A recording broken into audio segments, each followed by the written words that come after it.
अभी 12 फरवरी को हमारे देश के यशस्वी प्रधानमंत्री भाई नरेंद्र मोदी ने बहुत बड़ी बात कही और बात सत्य कही। वो कहते हैं स्वामी दयानंद के बिना तो भारत की कल्पना बिल्कुल अधूरी है। किसी भी क्रांतिकारी को आप ले लो, आज़ादी की यदि हम बात करें, आज हम आज़ाद हैं, हम स्वतंत्र हैं, हमारा देश। आज़ादी की यदि हम बात करें, आप किसी भी क्रांतिकारी को ले आओ, मुझे बताओ कौन सा ऐसा क्रांतिकारी है जो ऋषि दयानंद से प्रभावित नहीं रहा हो, जो आर्य समाज की भट्टी में नहीं पला हो। रामप्रसाद बिस्मिल को देखिए, जब रामप्रसाद बिस्मिल को फांसी के फंदे पर लटका दिया गया और उसके बाद जब जेलर ने आकर के रामप्रसाद बिस्मिल के कक्ष की तलाशी ली तो रामप्रसाद बिस्मिल के तकिए के नीचे एक पुस्तक मिली। उस पुस्तक का नाम था सत्यार्थ प्रकाश। केवल अकेला रामप्रसाद बिस्मिल नहीं, भगत सिंह से पूछा गया प्रेरणा आपको कहां से मिली है, तो भगत सिंह कहते हैं हमारे सारे के सारे विचार आर्य समाज से मिलते हैं, क्योंकि मेरा परिवार आर्य समाजी है। चंद्रशेखर आजाद को ले लो भाई, हरदयाल को ले लो भाई, परमानंद को ले लो, लाला लाजपत राय को ले लो, किसी भी क्रांतिकारी को आप ले लीजिए, सबके पास में वो एटम बम हुआ करता था सत्यार्थ प्रकाश। और उस समय सत्यार्थ प्रकाश को क्रांतिकारियों की गीता कहा जाता था। हर क्रांतिकारी के थैले में वो कालजयी ग्रंथ मिला करता था। मेरा निवेदन है, इस आजादी में दो विचारधाराओं ने काम किया, एक गरम दल और एक नरम दल। आप लोगों ने इतिहास में पढ़ा है, लेकिन ये गरम दल और नरम दल निकले कहां से? पहले मैं नरम दल की चर्चा आपके बीच में कर लेता हूं। इन दोनों के मूल में आर्य समाज ऋषि दयानंद है। नरम दल का नेता किसको माना जाता है, जिसकी चर्चा मैंने अभी आपके बीच में की? गांधी को। नरम दल का नेता गांधी को माना गया। गांधी अपना गुरु किसको मानते हैं? गोपाल कृष्ण गोखले को। और गोपाल कृष्ण गोखले अपना गुरु किसको मानते हैं?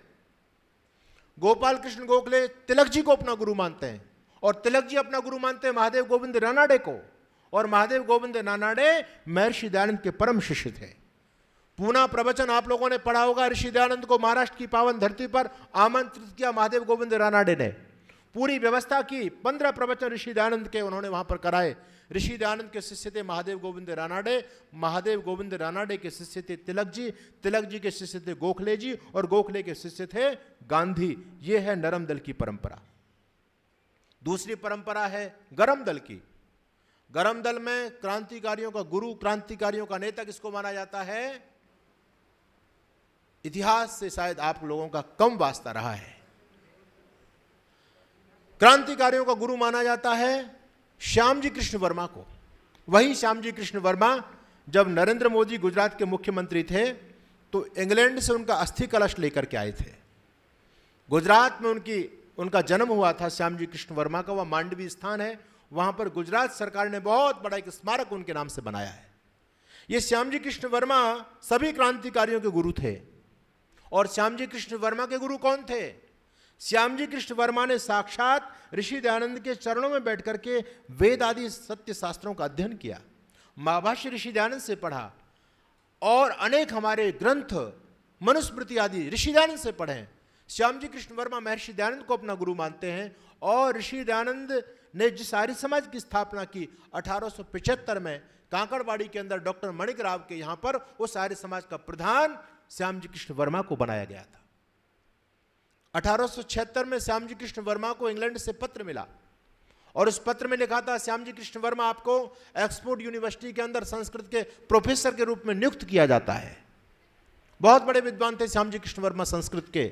उस पत्र को लेकर के श्यामजी कृष्ण वर्मा अपने गुरु महर्षि दयानंद के चरणों में पहुंचे और स्वामी जी से निवेदन किया, महाराज श्री आप मेरा मार्गदर्शन करें, मैं भारत में रह करके माँ भारती की सेवा करूं या विदेश में जाकर के संस्कृत विद्या का प्रचार प्रसार करूं, क्या करूं? श्यामजी कृष्ण वर्मा की स्थिति तो ऐसी हो गई जैसे महाभारत के मैदान में अर्जुन की हो गई थी।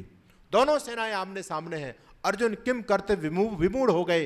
तब भगवान कृष्ण ने आकर के अर्जुन को मार्गदर्शन दिया।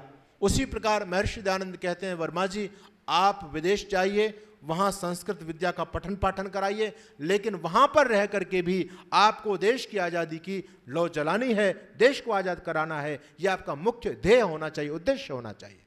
श्यामजी कृष्ण वर्मा अपने गुरु के चरण लेकर के, चरण रज माथे से लगा करके इंग्लैंड जाते हैं। और आपको पता होगा श्यामजी कृष्ण वर्मा ने इंग्लैंड जाकर के इंडिया हाउस की स्थापना की।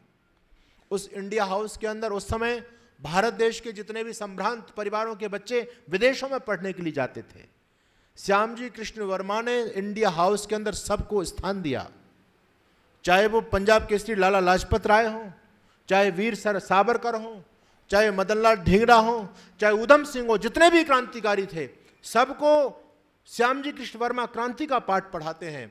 और वहाँ से सभी, मैं मुख्य मुख्य उन क्रांति के लीडरों की बात आपके बीच में कर रहा हूँ, वहाँ से जब ये लोग आए तो इन्होंने आकर के भारत के नौजवानों में उस क्रांति की मशाल को पैदा किया।